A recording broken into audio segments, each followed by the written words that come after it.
자, 지난 시간에는 실제 이제 우리나라 주가를 가지고 현재 주가를 이용해 가지고 음, 고돈의 고정승장률 모형으로 한번 평가를 해봤습니다.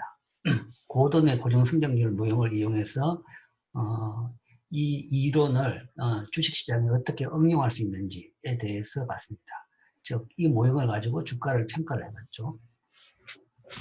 자, 그런데 물론 이제 이 이론 모형은 상당히 한계는 있습니다. 한계는 있는데 제일 큰 한계라고 이야기한다 그러면, 자, 봅시다. 이론 모형을 이야기하면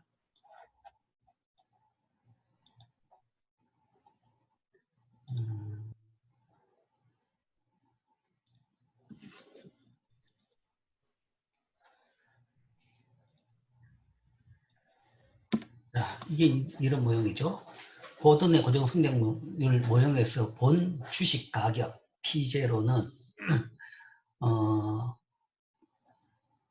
D0 현재 주가에다가 그 다음에 주가의 정가율, 총정가율을 그 다음에 기대 요구 수익률에다가 그 다음 주가의 그러니까 배당금 정가율이죠. 배당금 정가율로 나눈 값. 또는 이게 D0 1 플러스 G는 사실은 다음 기의 배당금이죠. 다음 기에 예상되는 배당금을 KE에다가 요구 수익률에다가 예상되는 배당 성장률로 나눈 값입니다. 자, 여기서 이제 이 모형의 가정은 이제 잘 이해를 해야 되는데, 가정 자체가 이 모형의 제한이죠. 제한점인데, 이 모형을 이야기할 때 내가 고던의 고정 배당 성장률 모형이라고 이야기했습니다. 그 이야기는 배당의 정가율이 고정되어 있다라는 이야기죠. 배당의 정가율이 G, 예상되는 일정한 배당 성장률. 뭐 0일 수도 있습니다. 그러니까 현재 배당금을 계속 주는 회사다. 아니면 뭐 3%다. 그럼 3%로 계속 배당금이 늘어나는 회사다. 뭐 5%면 5%로 늘어난다. 어쨌든 배당금의 성장률은 고정이 된다. 라는 것은 이제 하나의 한계이면서도 이 모형의 가정입니다. 가정이기 때문에 그런 가정 하에서 나온 이 가치 모형이다. 라는 것은 잘 이해를 하고 응용을 해야 됩니다. 즉, 최근같이 주가가 아니면 배당금이 급등락할 때는 이걸 그대로 사용하기는 조금은 위험하긴 합니다. 예를 들어서 원래 예외적으로 배당금이 굉장히 떨어졌다. 원래 이제 코로나 사태 때문에 기업들의 실적이 나빠져서 적자로 지금 전환한 기업들이 줄을 서고 있습니다. 2, 4분기는 작년에 흑자 본 기업들의 절반 이상이 아마 적자를 볼 것 같습니다. 그 정도로 사정이 나쁘죠. 나쁜데 이제 적자를 봤다 그러면 사실은 이 모형에서 적용이 안 됩니다. 적자를 보는 것은. 이 모형은 이제 적자가 아니라 배당금이 양이 있는 경우에 한정되는 겁니다. 양이 있고, 그 다음에 G, 중가율이 0부터 양수 있을 때 적용되는 부분입니다. 그래서 음수 있는 경우에는 이 모형으로 바로 적용할 수 없다라는 것이 하나가 있고, 그 다음에 일시적으로 적자가 됐다. 그러면 그 일시적인 적자가 계속 적자가 될 것이다. 라고 생각하지는 않겠죠. 그런 기업이라 그러면 당장에 문을 닫아야 되는 거죠.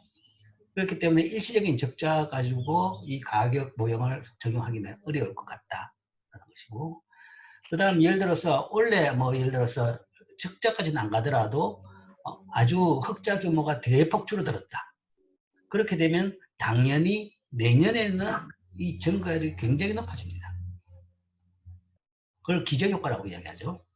그러니까 정상적인 이렇게 나갔다가 어느 순간에 갑자기 한 해 굉장히 나빠졌다 그러면 그 다음에는 그 전해 수준으로 가는 것만 해도 성장률이 굉장히 높아집니다.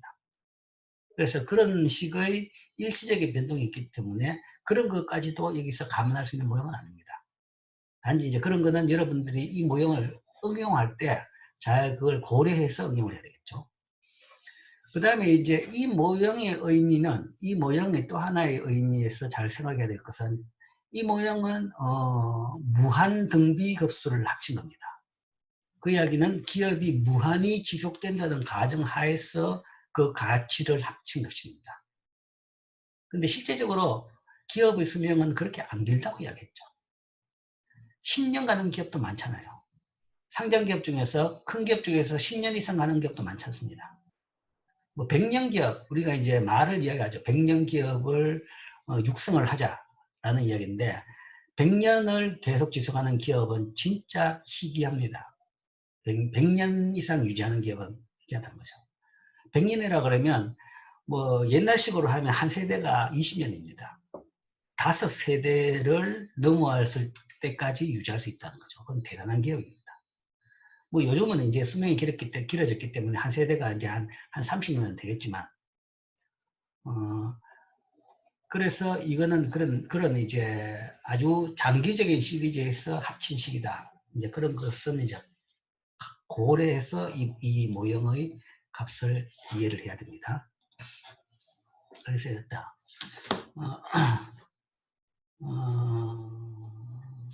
그래서 뭐 주식 가격, 그러니까 현재 뭐 실현됐던, 자, 요 설명을 조금 덜 했는 것 같은데, 여기서 이제 요 하이닉스 주가를 가지고 한번 요 평가를 한번 해봤죠.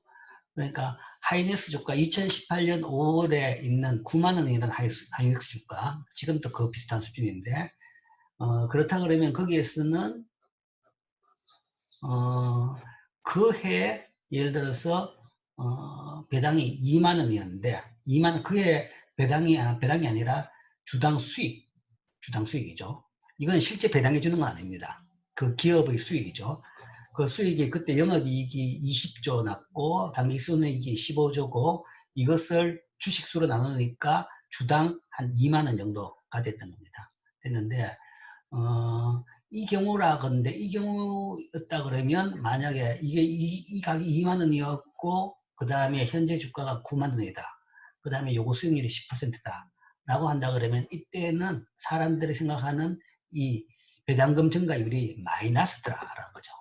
그 이야기는 실제 이제 배당금 수익이 이만큼 났는데도 불구하고 수익 액수만큼 그 정도 수익 액수가 유지된다고도 생각을 안 한다는 이야기죠.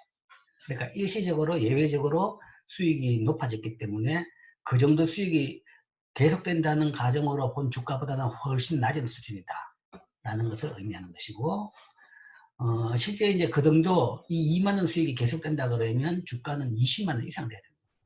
되는데 이까지는 안 올라갔죠. 그건 이제 투자자들도 다들 생각이 이거는 일시적이고 다시 떨어질 것이다. 뭐 정상적인 수준으로 다시 떨어질 것이다.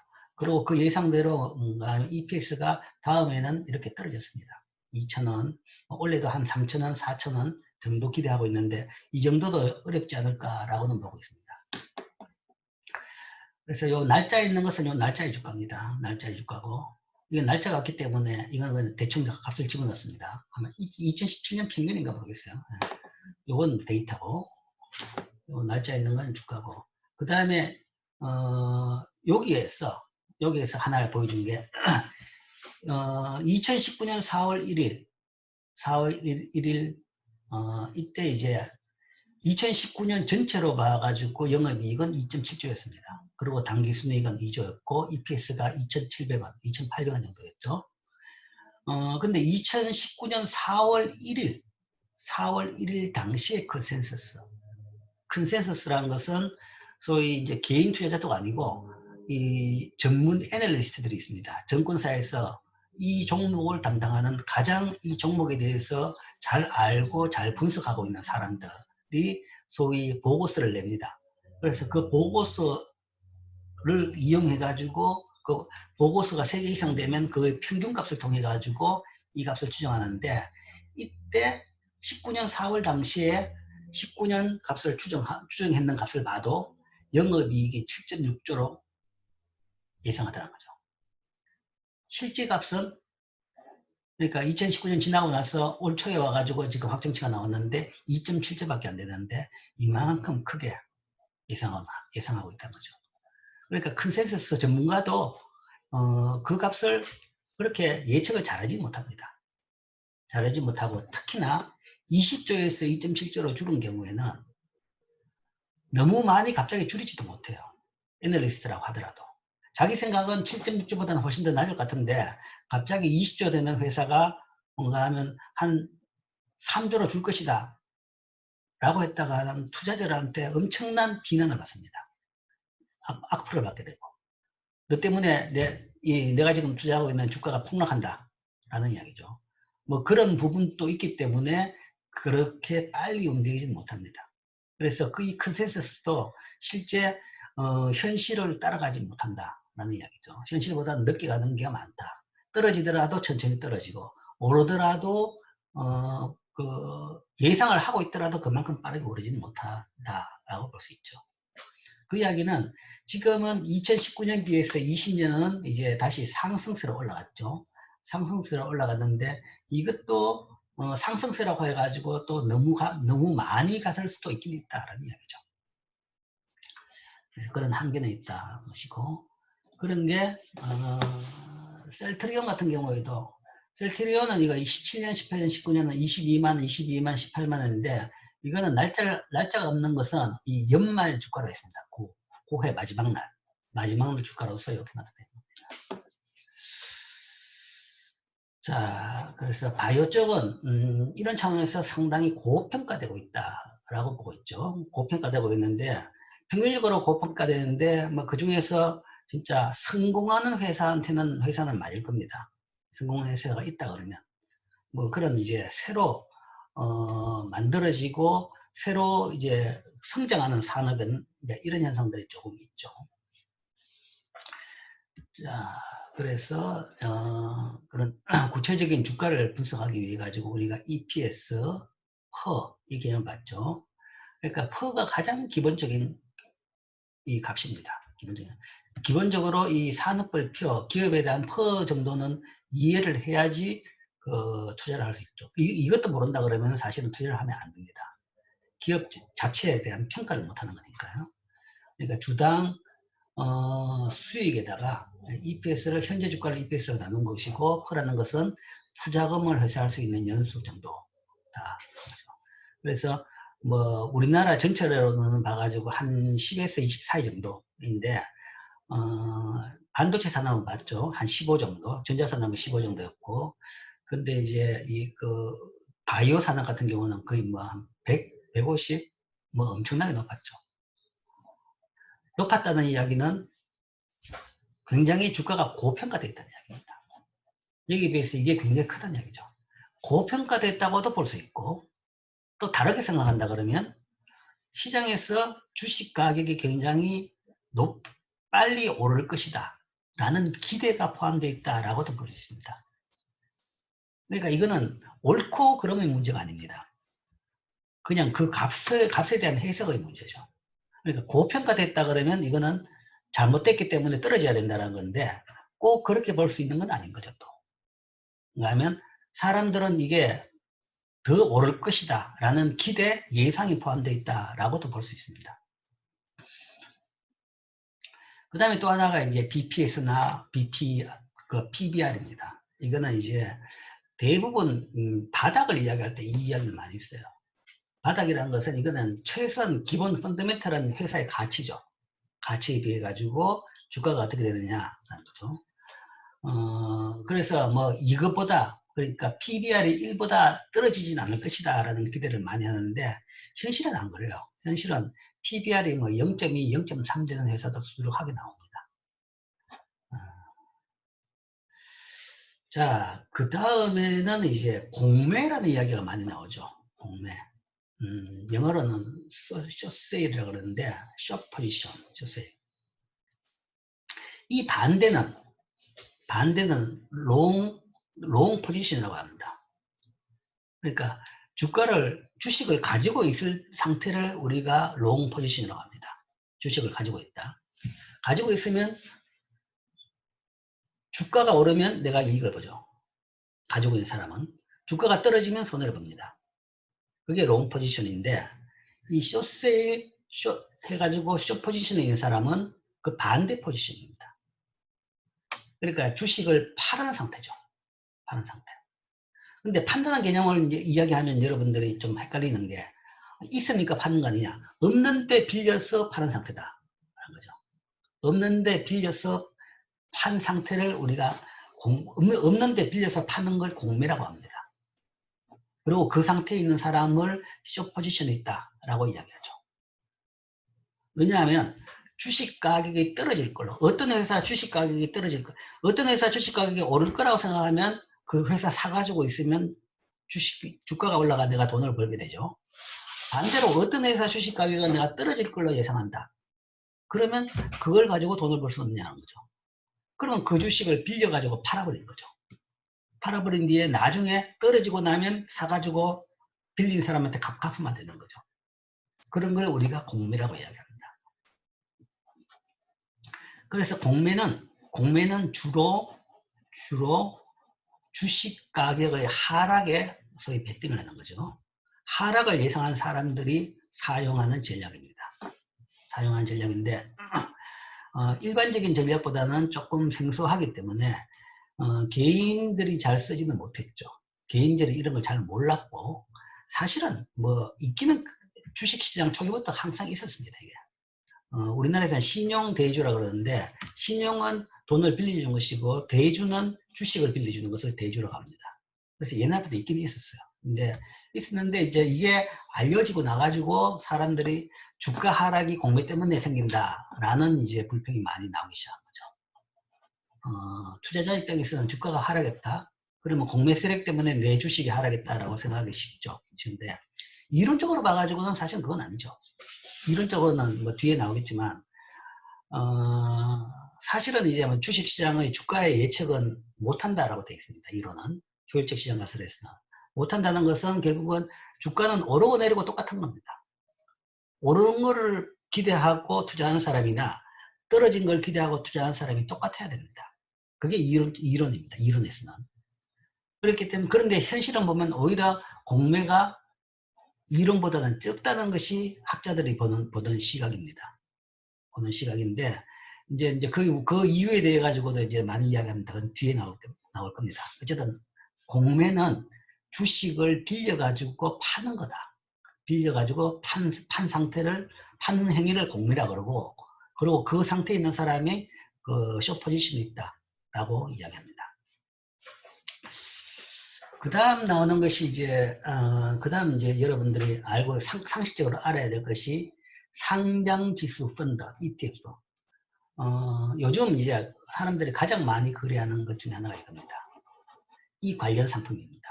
구체적인 상품은 코덱스 200, 타이거 200, 코덱스 인버서, 코덱스 레버리지, 코덱스 200 선물 인버서, EX 2배입니다. 2배. 뭐 이런 거죠. 자, 상장지수 펀드라는 것은 기초지수의 성과를 추적하는 것이 목표인 인덱스 펀드다. 어려운 이야기죠.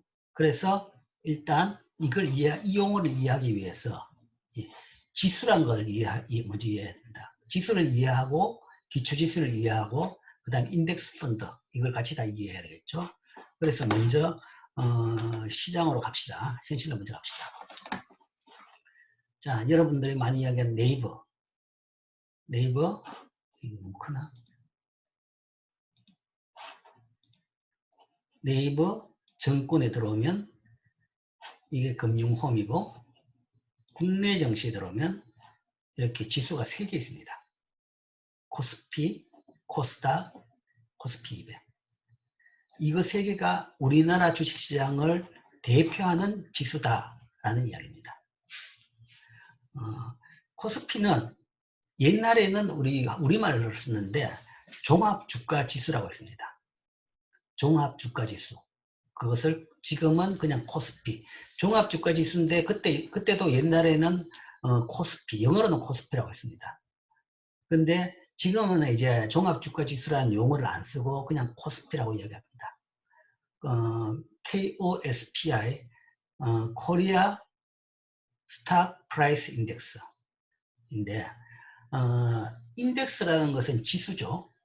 지수라는 것은 그러니까 여러분들이 소비자 물가지수, 생산자 물가지수 그거하고 동일하다 생각하면 됩니다. 지수. 그러니까 가격이 여러 개 있다. 그러면 여러 개 있다 그러면 그 전체 가격의 흐름을 나타내기 위해서 가중평균한 지수를 만들어내죠. 가중평균 가격 지수를 가격을 만들어낼 수 있지만, 근데 가중평균한 가격이라는 것은 사실은 그 절대적인 의미의 숫자의 의미는 없죠. 그렇기 때문에 기준 연도를 100으로 해가지고 만들죠. 그걸 지수라고 이야기합니다. 코스피 지수도 다 마찬가지입니다. 기준 연도가 있습니다. 그럼 100이었던 기준 연도가 언제냐? 1980년 1월 4일인가? 그러니까 1980년 첫날이 100입니다. 100을 해가지고 그때부터 지수로 해가지고 만든 게 이겁니다. 그리고 이제 가중평균 지수인데, 이제 현재 주식시장에 조금 전에 찾아봤는데, 주식시장에 주식수가 우리나라 현재 주식시장의 시장 통계를 보면, 자 잠시 보실까요? 한국거래소에 들어가 보면 20년 5월 4일 현재 회사 수가 795개, 종목 수가 911개입니다. 생각보다 적네. 코스피.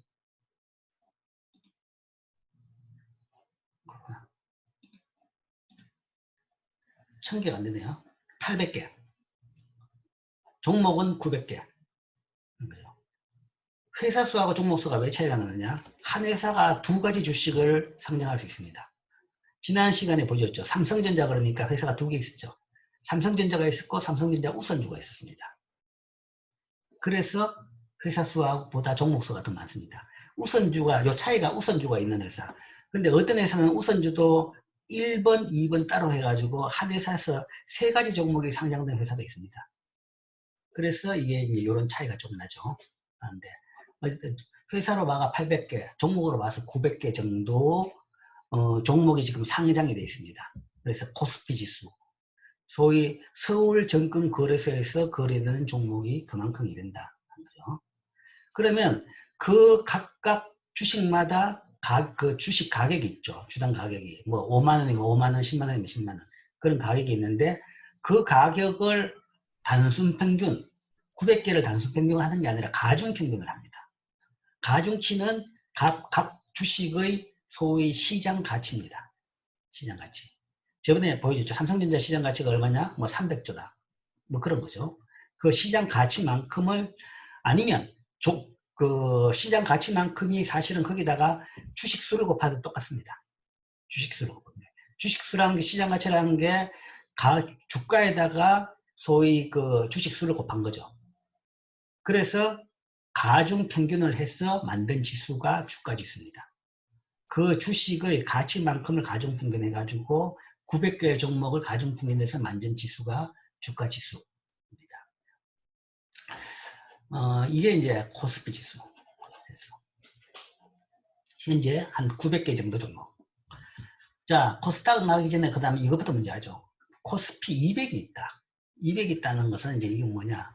이거는 그 900개 종목을 다 가중평균한 게 아니라 이 중에서 200개 정도를 선별해 가지고 가중평균한 겁니다. 그걸 코스피 200이라고 합니다. 지수. 그래서 코스피 지수나 코스피 200 지수나 다 좀 비슷하게는 갑니다. 근데 정확하게 같지는 않겠죠.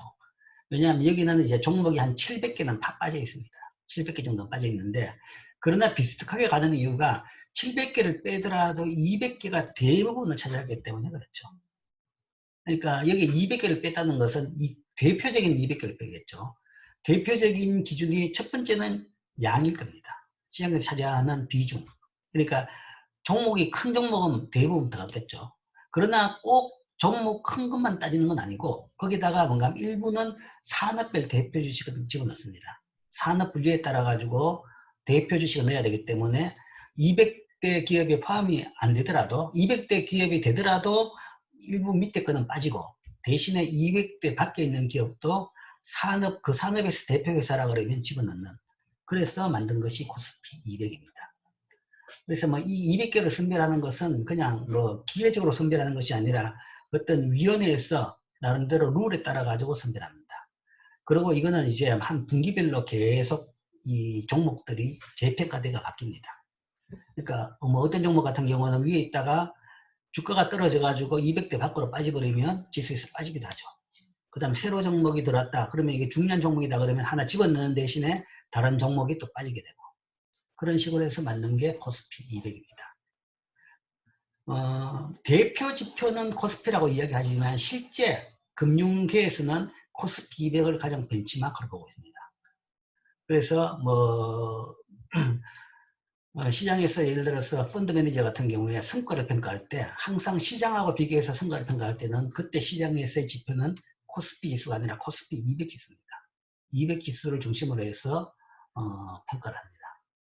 그러니까 뭐 밑에 있는 조그만 회사 같은 경우에는 뭐 사실은 조그마다는 것은 변동이 심한 것도 많습니다.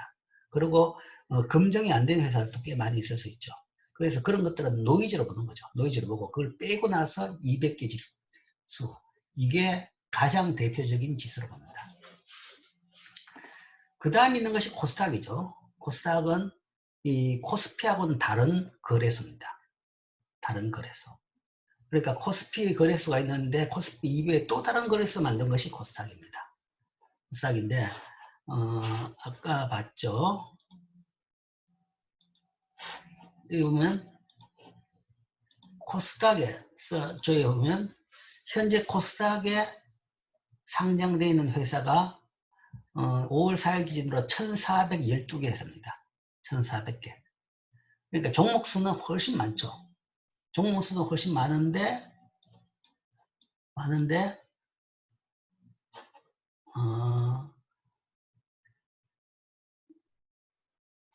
자, 시가총액은 236조입니다. 236조. 코스피 시가총액이 한 1200조 원 정도 됩니다. 1200조. 그래서 거기에 비해 가지고 이게 한 5분의 1 정도가 되죠. 5분의 1. 종목 수는 훨씬 더 많은데 지금 현재 이 가치는 총액은 한 5분의 1 정도밖에 안 됩니다. 코스피가 있는데 왜 코스닥이 만들어졌느냐? 이거는 이제 뭐 흔히 이야기하기를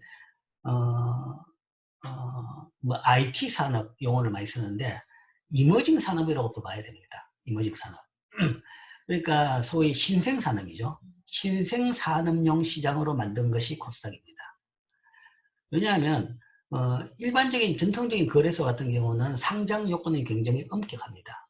즉 투자자 보호 차원에서 굉장히 어느 정도 투자할 수 있는 충분한 그 신뢰가 있는 기업만 거기다가 리스트 되도록 합니다. 받아줍니다. 그 기준이 최소한 기업이 5년 이상 외감법인, 외부 감사법인으로부터 공정한 감사를 받아가지고 회계장부가 공개되어 있는 회사, 그 다음에 5년 이상 흑자를 유지하는 회사, 그 다음에 규모도 어느 정도 돼야 되고, 그 다음에 주식도 상당히 잘 분산되어 있는 회사, 대주주가 대부분 가지고 있는 그런 회사는 상당히 안 됩니다. 분산되어 있고 등등 여러 가지 요건들을 만족될 때만이 거래소에 들어올 수 있습니다. 근데 이제 그게 만족이 안 되는데도 불구하고 사실은 이런 식으로 자금 조달을 시켜줘야 될 필요성이 있다라고 생각되는 기업들이 있을 수가 있죠. 그게 소위 말해가지고 뭐 IT 기업이랄까 아니면 벤처 기업이라고 할 수 있죠. 소위 벤처 기업 같은 경우에는 이제 기업 초기이기 때문에 뭐 돈은 많이 필요하겠지만 흑자가 내기는 쉽진 않아요. 기업이라는 것은 처음 만들어가 어느 정도 규모의 경제에 도달해야 그때부터 흑자가 됩니다. 흑자가 되는데, 그래서 벤처기업 같은 경우는 시작되고 오랫동안 적자 상태가 될 수가 있어요. 그런데도 불구하고 산업에서는 굉장히 중요하고 새로 생기는 산업이고 또한 그쪽으로 자금을 공급시켜줘야 될 충분한 사람들이 생각하고 있다. 라면 그런 기업용으로 이런 조달 창구를 만들어주자라고 만든 것이 이 코스닥 시장입니다. 그게 여기서 이야기하는 코스닥 시장입니다. 뭐 실제 이제 미국에도 보면 뒤에 보겠지만 뭐 뉴욕 증권거래소가 있고 그 다음에 나스닥 시장이라는 게 있습니다. 그래서 IT 산업들이 주로 가 있는 나스닥 시장이 있죠. 그런 목적으로 나스닥 시장을 만들었는데 그 나스닥을 보고 벤치마킹해서 만든 게 이제 코스닥이죠. 용어도 거의 똑같습니다. N을 그냥 K로 바꿔가지고 똑같은 용어입니다. 그래서 뭐 제2시장이라고 보죠. 그래서 여기는 주로 뭐 신생 회사들이 많습니다. 신생 회사들이 많이 있다. 그렇기 때문에 사실은 변동성은 굉장히 더 심해요. 주가의 변동성은. 잘하는 회사는 굉장히 빠르게 오를 수도 있지만 그러나 여기 들어왔는데도 불구하고 조금 있다가 퇴출되는 회사도 굉장히 많습니다. 이게 이제 코스닥 시장. 그래서 코스피 200, 그 다음에 코스닥 지수들이 우리나라의 대표적인 주가 지수다. 시장은 두 개죠. 코스피 시장과 코스닥 시장 두 개가 있고, 그래서 두 개가 대표 지표고, 코스피 시장에서는 이 코스피 지수도 있지만 코스피 200 지수가 더 사람들이 이제 업계에서는 훨씬 더 기준점으로 삼고 있다라고 볼 수 있습니다. 자, 이게 우리나라 시장이고, 그 다음에 상식적으로 해외 시장까지도 조금 알고 있어야 되겠죠. 그래서 여기 보면 해외 증시 그러면 여기 이제 9개 정도의 지수가 떠오릅니다. 그러니까 이 정도는 이제 알고 있어야 될 겁니다. 그래서 제일 큰 시장이 다우, 미국 시장이라서 미국 지수가 먼저 떠오르죠. 이렇게 3개입니다. 다우 산업지수, 나스닥 종합, 그 다음에 S&P 500. 이제 우리나라하고 굳이 매치시킨다 그러면 나스닥 종합은 코스닥 지수입니다. 코스닥 지수와 같다라고 생각하면 되고, S&P 500은 우리나라의 코스피 200 정도라고 생각하면 됩니다. 그런데 우리나라의 코스피에 해당하는 지수가 여기 지금 없습니다. 없는데 있기는 있어요. 요즘에는 미국에도 니세 컴포지트라고 해가지고 니세 지수가 있어요. 니세라는 것이 NYSE, 뉴욕 스탁 익스체인지 지수. 우리나라의 코스피하고 똑같습니다. 그러니까 뉴욕 증권거래소에 상장된 모든 주식의 가중평균 주가지수를 지금은 발표하고 있습니다. 발표하고 있는데 예전에 아주 옛날부터 이걸 써왔기 때문에 워낙 익숙해가지고 사람들이 오히려 이걸 더 선호하죠. 이걸 더 선호하고 아니면 그 뒤에 나왔는 사실은 이게 1960년대에 나왔는데 S&P 500. 그러니까 뉴욕 증시에서 상장된 주식 중에서 500개 정도, 대표적인 상위 500개 정도를 추려가 만든 지수, S&P 500. 이 지수를 가장 대표 지수로 보고 있습니다. S&P 500.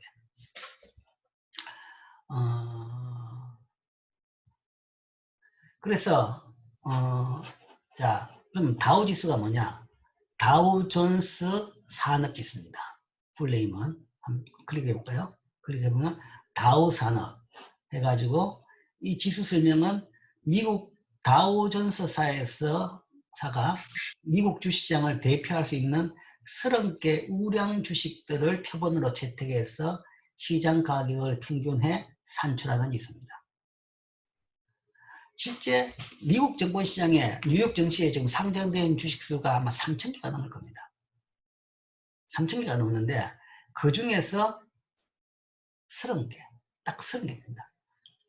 30개의 회사를 뽑아가지고 그 회사의 가격 가지고 가정평균 지수를 만든 것이 다우존스 지수입니다. 그렇기 때문에 상당히 뭐랄까 대표성은 떨어질 수가 있습니다. 100개 하나 정도 굉장히 대표성은 떨어지죠. 떨어지지만 그러나 추세는 비슷해요. 그래서 흔히 시장 시황을 이야기할 때 대형주 중심의 다우존스 지수 그렇게 이야기합니다. 그러니까 제일 큰 30개, 대표적인 30개죠. 꼭 크기만 따지고 크기와 중요성에 따라 가지고 30개를 뽑아갑니다. 물론 그것도 이제 몇 년에 한 번씩은 바꾸지만 그래서 다우존스 지수를 이야기할 때는 우리가 대형주 중심의 다우존스 지수는 올랐고 1% 올랐고 그런 표현을 씁니다. 대형주 30개를 중심으로 지수를 만들었기 때문에 모든 지수까지 하지 왜 이랬냐? 이거는 이제 사실은 모든 그 주식 가격과 지수를 만든 것이 얼마 안 됩니다. 사람들이 이 인류가 컴퓨터 아니면 이 계산기를 쓸 수 있었던 게 얼마 안 되죠. 계산기라는 게 나온 게 빠르게 계산할 수 있던 것이 얼마 안 됩니다. 이 주식시장이라는 것은 100년 이상 그 옛날에는 손으로 다 계산된 거죠. 손으로 계산하니까 그 모든 종목을 다 손으로 계산한 게 너무 힘든 겁니다. 너무 힘들고 별로 중요하지도 않고 그래서 대표로 몇 개를 뽑아가지고 시장 대표, 시장 전체의 상황의 그의 움직임을 나타냈다. 그래서 30개만 뽑은 겁니다. 그래서 그 지수를 계속 쓰다 보니까 아직도 이렇게 쓰고 있는 겁니다. 옛날에는 계산하는데 굉장히 시간이 걸리고 비용이 많이 들었기 때문에 이제 이렇게 지수를 했습니다. 그 전통이 지금 남아서 이게 쓰고 있는 거죠. 그 다음에 이제 S&P, 그 뒤에 나온 것이 이제 S&P는 그 S&P라는 회사가 있죠. 여러분들이 이미 배웠던 그 회사입니다. 신용평가 회사. 스탠다드 앤 푸어스라는 회사죠. 그 회사에서 만든 지표입니다. 1920년대에 먼저 만들었는데 그때는 S&P 100이었습니다. 100개 회사 가지고. 100개 회사 가지고만 해도 충분히 이제 대표가 됐는데 이게 1960년대 가니까 종목수가 뭔가 한 1000개가 넘어가니까 이제 100개 가지고는 대표성이 떨어지더라. 해가지고 1960년대부터는 S&P 500이 나왔습니다. 그래서 500개의 주요 회사. 자, S&P는 미국 국제신용평가기관인 평가 회사입니다. 개인 회사. 이 S&P 스탠다드 앤 푸어에서 작성하는 주가지수로 뉴욕 증권거래소에 상장된 500개의 우량 종목, 그러니까 3000개 이상 되는 것 중에서 그래도 대표성을 가지는 500개 종목 가지고 만든 지수가 S&P 500입니다. 자, 이 지수, 뭐 지금 이야기하는 이런 지수에 대해서도 당연히 우리가 시험에 나옵니다. 중간고사나 기말고사에 꼭 나옵니다. 그래서 내용을 잘 알아놓기 바랍니다.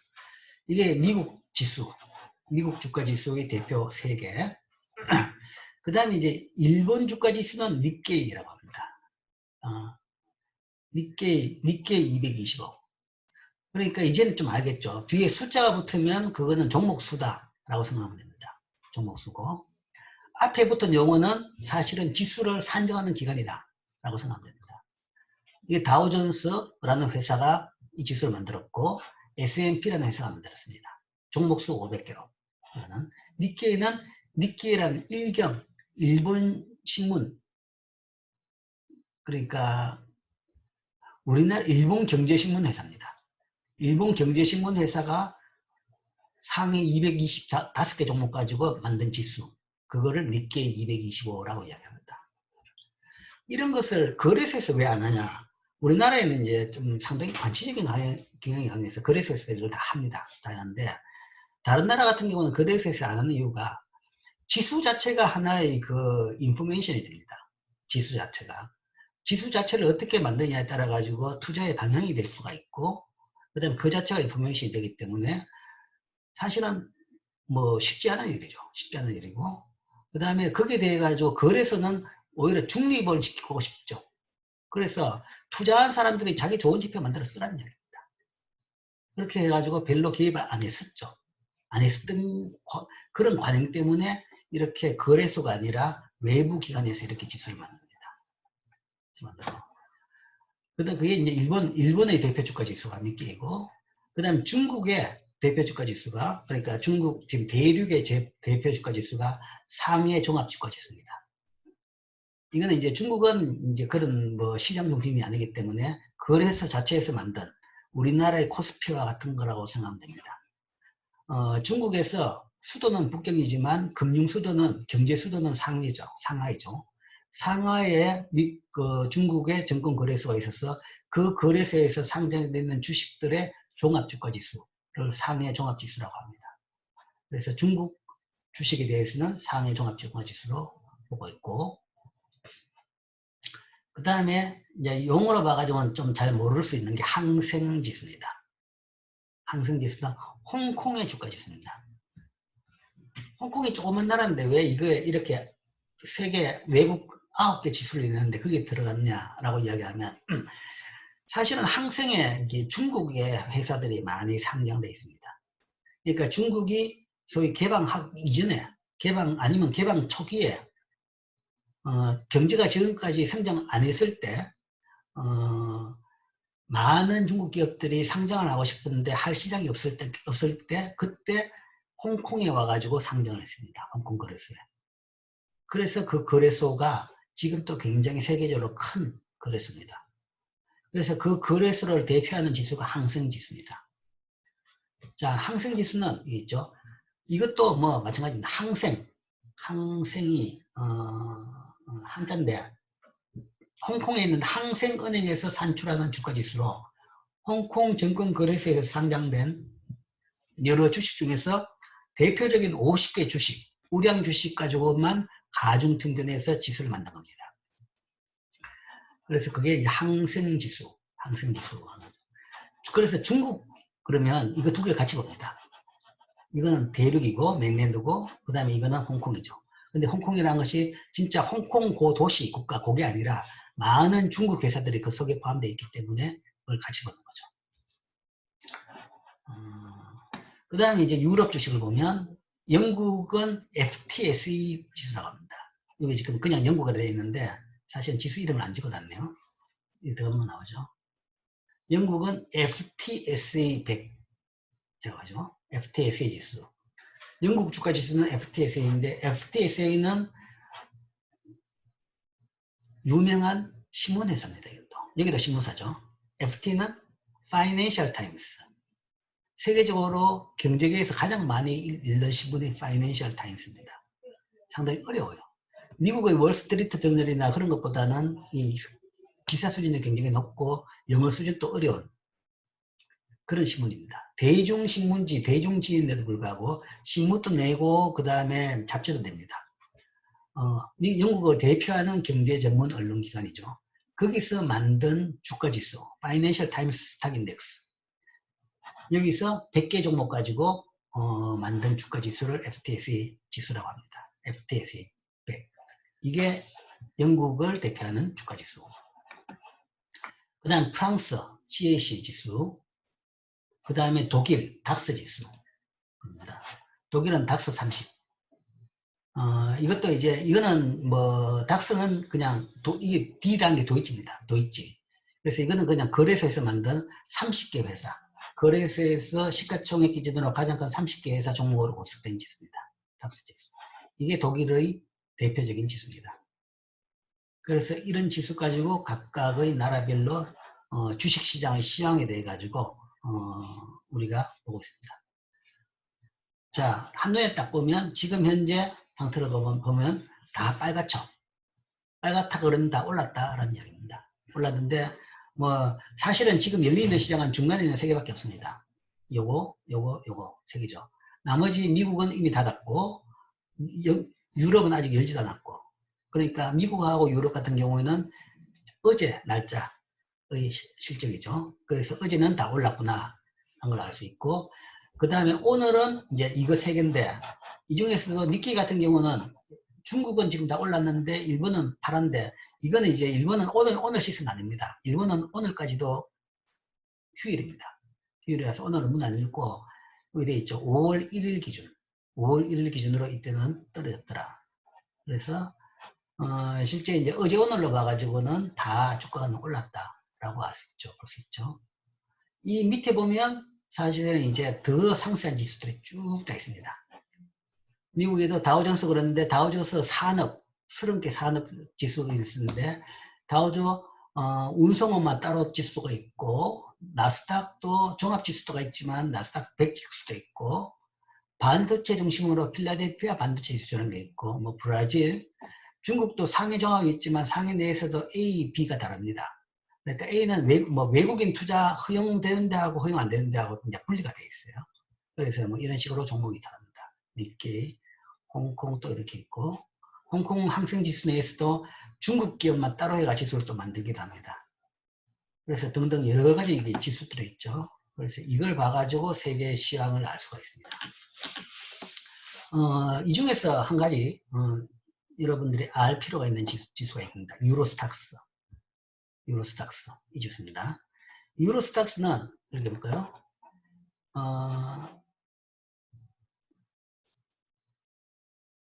STOXX X도겠습니다. 유로스톡스 스탁인데 STOXX 50.